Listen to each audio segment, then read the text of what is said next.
প্রিয় দর্শক, আসসালামু আলাইকুম। প্রীতি এবং শুভেচ্ছা নিন। এই মুহূর্তে আপনাদের সামনে কথা বলতে এসে সেনা প্রধান বলছেন ডিসেম্বরের মধ্যে নির্বাচন হতে হবে, বিএনপি বলছে ডিসেম্বরের মধ্যে নির্বাচন হতে হবে, ডক্টর ইউনূস বলছে ডিসেম্বর থেকে জুনের মধ্যে নির্বাচন। আসলে নির্বাচন কবে? এই প্রসঙ্গটি নিয়ে আপনাদের সামনে কথা বলবো। নির্বাচন নিয়ে আজকে 10 মাস হয়ে গেছে, এখন পর্যন্ত নির্বাচনের কোনো রোডম্যাপ নেই। শুধু আমরা কথা মানায় শুনছি যে নির্বাচন হবে, ডিসেম্বরে হবে, আবার ডিসেম্বর থেকে জুনে হবে, এমনটাই শুনে আসছে। কিন্তু সেনাপ্রধান জেনারেল ওয়াকারুজ্জামান প্রথম এক সাক্ষাৎকারেই বলেছিলেন যে এই সরকারকে 18 মাস সময় দিতে চান। 18 মাস হিসেবে হয়তো ডিসেম্বর পেরিয়ে যায়, কিন্তু সর্বশেষ অফিসার্স অ্যাড্রেস যেটি অনুষ্ঠিত হয়েছে সেনা সদরে, সেখানে তাতে অফিসারদের সাথে সেনাপ্রধানের যেটি আলাপ হয়েছে যে তারা ডিসেম্বরের মধ্যে অবশ্যই নির্বাচন করে ব্যারাকে ফিরে যেতে চায়। তারা তো অনন্তকাল আসলে ব্যারাকের বাইরে থাকতে পারেন না, তাদের দেশ রক্ষার দায়িত্ব আছে, প্রশিক্ষণ আছে। সেই জায়গায় তারা ডিসেম্বরের মধ্যে নির্বাচন চায়। আবার অন্যদিকে বিএনপি আগাগোড়াই বলছে যে ডিসেম্বরের মধ্যে নির্বাচন হতে হবে, কিন্তু সরকারের মধ্যে এখন পর্যন্ত কোনো রকমের ভাবভঙ্গিমায় মনে হচ্ছে না যে ডিসেম্বরের মধ্যে তারা নির্বাচন দিতে চায়। এমনকি প্রধান উপদেষ্টা ডক্টর মোহাম্মদ ইউনূস জাপানে গিয়েও বললেন যে শুধু একটি দল ডিসেম্বরের মধ্যে নির্বাচন চাইছে, অর্থাৎ বিএনপির কথায় ইঙ্গিত করেছেন তিনি। একটি দল, এই মুহূর্তে বাংলাদেশে দল আছে, একটি দলই তো দল, এই মুহূর্তে বিএনপি তো দল।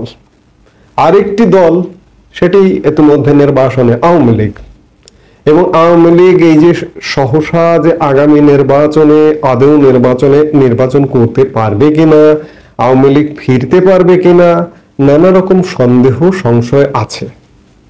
এই যে সাম্প্রতিক অবস্থায় বিগত 10 মাসে দেশের অবস্থা ভঙ্গুর অবস্থায় হয়তো জনমনে এমন ধারণা আসছে যে আওয়ামী লীগ ভালো ছিল, মন্দের ভালো আওয়ামী লীগ ছিল। কিন্তু আওয়ামী লীগ ফেরাটাও কিন্তু অনেক বেশি কঠিন। কারণটা হচ্ছে একদিকে সরকারি চাপ এবং সরকারি নিষেধাজ্ঞা, আওয়ামী লীগের কার্যক্রমের উপর নিষেধাজ্ঞা আছে। অন্যদিকে অন্যান্য যে রাজনৈতিক দলগুলো আছে, প্রধান দল বিএনপি বলবো, বিএনপির কারণে আওয়ামী লীগ আপাতত সহসা ফিরতে পারবে না। বিএনপিকে আওয়ামী লীগ ফিরতে দেয়নি। বিএনপি কেন দেবে ভাই?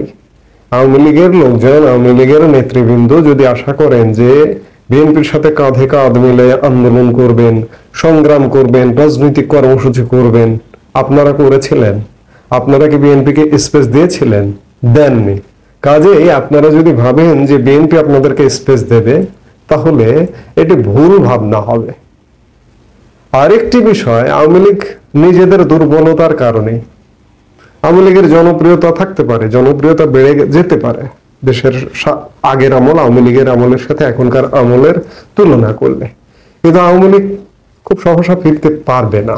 অত্যন্ত দুঃখের সাথে বলতে হচ্ছে, পরিতাপের সাথে বলতে হচ্ছে যে আওয়ামী লীগ শুধুমাত্র নেতৃত্বের কারণে, তৃণমূল স্ট্রং, ব্যাপক শক্তিশালী, কিন্তু আওয়ামী লীগের নেতৃত্বটা দেবে কে? কেন্দ্রীয় নেতৃত্ব আপনি চিন্তা করুন। কেন্দ্রীয় নেতৃত্ব দেবার মতো নেতৃত্ব নেই আওয়ামী লীগ এই মুহূর্তে। পচে যাওয়া নেতৃত্ব।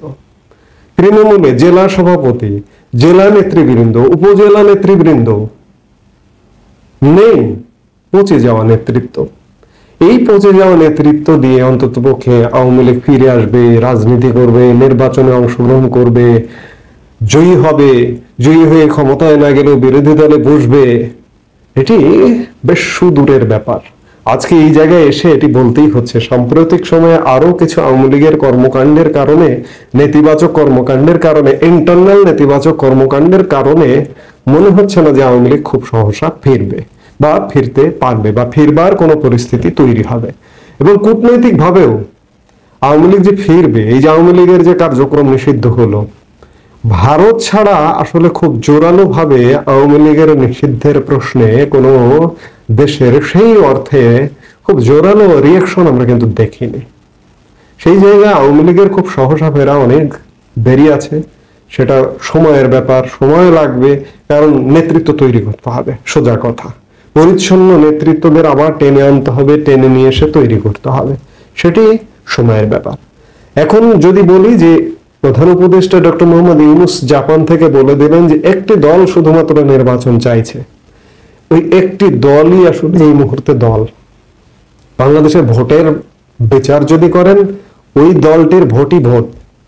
আর যেসব দল আছে, জামাতের কিছু প্রতিনিধিত্ব আছে, সংসদে প্রতিনিধিত্ব, আমরা অতীতে কি দেখেছি, অতীতের থেকে আজকে যদি জামাতের অবস্থা ভালো হয় বা কি বা হতে পারে, জামাত বিএনপির সাথে জোট করেই সংসদে একটু বড় প্রতিনিধিত্ব ছিল। এছাড়া জামাত এককভাবে নির্বাচন করে জামাতের আসলে সংসদে প্রতিনিধিত্ব ছিল না বললেই চলে, একদম সামান্য। তো সেই জায়গায় অন্য আর যে দলগুলো আছে, 40টা দল আছে, এই যে প্রধান উপদেষ্টা ডক্টর মোহাম্মদ ইউনূস সাম্প্রতিক সময়ে অনেকগুলো দলের সাথে বৈঠক করেছেন। কাদের সাথে? ওয়ান ম্যান ওয়ান পার্টির সাথে। আপনি ওই একটা দলকে কাউন্ট করছেন না, প্রধান উপদেষ্টা ডক্টর মোহাম্মদ ইউনূস। এই মুহূর্তে ওই দলটি দল। সেনাবাহিনী চাইছে ডিসেম্বরের মধ্যে নির্বাচন, এবং যে দলটির কথা বলছেন বিএনপি, ওই দলটিও চাইছে ডিসেম্বরের মধ্যে নির্বাচন। বিএনপির নেতৃবৃন্দের কেউ কেউ বলছে যে ডিসেম্বরের আগেও নির্বাচন হওয়া সম্ভব, অবশ্যই সম্ভব। আপনি সংস্কারের কথা বলছেন, আপনি বিচারের কথা বলছেন, আপনি 10 মাসে কি সংস্কার করেছেন? জাতিকে প্রশ্নের উত্তর দিতে পারবেন? আপনি 10 মাসে বিচার কি করেছেন? বিচারের কোনো অগ্রগতি করেছেন? করতে পারবেন? আপনি তো বিচার বাদ রেখে বিচার করছেন। এই যে জুলাই আগস্ট সময়কালে যে সহিংসতা হয়েছে, পুলিশ হত্যাকাণ্ড হয়েছে এবং অনেক নিরীহ মানুষ হত্যাকাণ্ড হয়েছে, সেগুলোর বিচার তো অনুপস্থিত, সেগুলোর বিচার তো বন্ধই করে রেখেছেন। একতরফা ভাবে শুধুমাত্র আওয়ামী লীগের বিচার করছেন, করুন, কিন্তু সেই বিচারেরও অগ্রগতি নেই। সেই জায়গায় আপনি দীর্ঘদিন কেন থাকতে চাইছেন? আপনি এই যে পদত্যাগের নাটক করলেন, পদত্যাগের নাটক করবার কারণে সারা দেশব্যাপী কি কান্নার রোল পড়ে গেল, যে সবাই কান্নাকাটি শুরু করে দিল যে ডক্টর মোহাম্মদ ইউনূস আপনি থাকুন, আপনি যাবেন না দয়া করে? শাহবাগ দখল করে ফেললো, শহীদ মিনার দখল করে ফেললো? তেমনটা তো হয়নি। বাংলাদেশ, সারা বাংলাদেশের মানুষ বলছে আপনি আজকেই চলে যান। বিএনপি বলছে, সেনাবাহিনী বলছে, বিএনপি বৃহত্তর জনগোষ্ঠীর প্রতিনিধি। সেই জায়গা থেকে বিএনপি বলবে ওই একটি দলই দল। আমি বারবার বলছি, সেনাবাহিনী যদি চায়, বিএনপি যদি চায়, নির্বাচন দিতে বাধ্য। আরেকটি কথা, যে বিএনপির জন্য যেটি প্রযোজ্য, যে ডক্টর মোহাম্মদ ইউনূস খুব সহসা আসলে নির্বাচন দেবে না বলে এখন পর্যন্ত রোড ম্যাপ ঘোষণা করছে না। কারণটা হচ্ছে, অবস্থা দৃষ্টে মনে হচ্ছে যে ডক্টর মোহাম্মদ ইউনূস কিছু এজেন্ডা বাস্তবায়ন করতে এসেছেন। এই এজেন্ডাগুলো বাস্তবায়ন করতে ঠিক কতদিন লাগে, আমি এর আগে একাধিক ভিডিওতে বলেছি যে এটি খানিকটা ঠিকাদারি কাজের মতো, কাজের মেয়াদ আছে। এই মেয়াদের আগে যদি কাজ শেষ না করতে পারেন, তাহলে তো নির্বাচন হবে না। ডিসেম্বর কেন, জুনের মধ্যেও নির্বাচন হবে না। নির্বাচন হবে যদি বিএনপি সহ যারা যুগপৎ আন্দোলন করেন, আওয়ামী লীগের হিসাবে এখন ধরে লাভ নেই, তারা একসাথে চাপ প্রয়োগ করতে পারেন, তাহলেই ডক্টর মোহাম্মদ ইউনূস ডিসেম্বরের মধ্যে নির্বাচন দিতে বাধ্য হবে। এবং আরেকটি সবচেয়ে বড় গুরুত্বপূর্ণ জিনিস, যে সেনাবাহিনী আসলে কি চাইছে, সেনাবাহিনীর চাওয়া বা অবস্থা যেটি মনে হচ্ছে, সেনাবাহিনীও দীর্ঘদিন এভাবে মাঠে থাকতে পারে না বা মাঠে থাকতে চায় না। কাজেই সেনাবাহিনী যদি চায়, বিএনপি যদি চায়, ডক্টর ইউনূস ডিসেম্বরের মধ্যে নির্বাচন দিতে বাধ্য হবেন, এই ব্যাপারে কোনো সন্দেহ নেই। এখন সেনাবাহিনীর চাইতে হবে, বিএনপির জোরালো ভাবে চাইতে হবে। চাওয়াটা শুধু মুখে মুখে নয়, জোরালো ভাবে চাইতে হবে, তাহলে ডিসেম্বরের মধ্যে নির্বাচন হওয়া সম্ভব, অন্যথায় নয়। এই মুহূর্তে এ পর্যন্তই। সবাই ভালো থাকুন, সুস্থ থাকুন। আমাদের ভিডিও